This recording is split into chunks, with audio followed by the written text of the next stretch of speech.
Sizin adınız soyadınız. Emir Tarhun.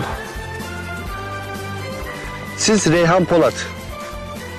Sayın Emir Tarhun'u hiç kimsenin etkisi ve baskısı olmaksızın kendi hür iradenizle eş olarak kabul ediyor musunuz?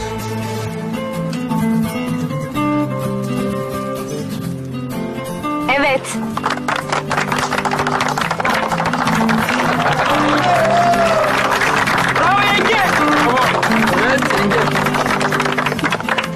Siz Sayın Emir Tarhun, Sayın Reyhan Polat'ı hiç kimsenin etkisi ve baskısı olmaksızın kendi hür iradenizle eş olarak kabul ediyor musunuz? Evet.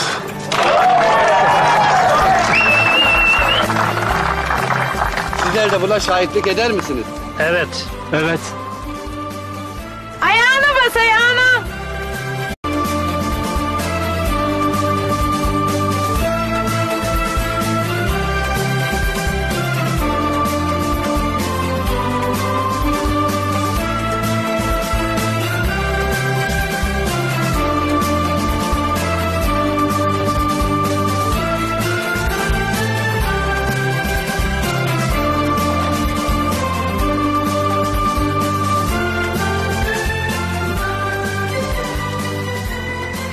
Buyurun.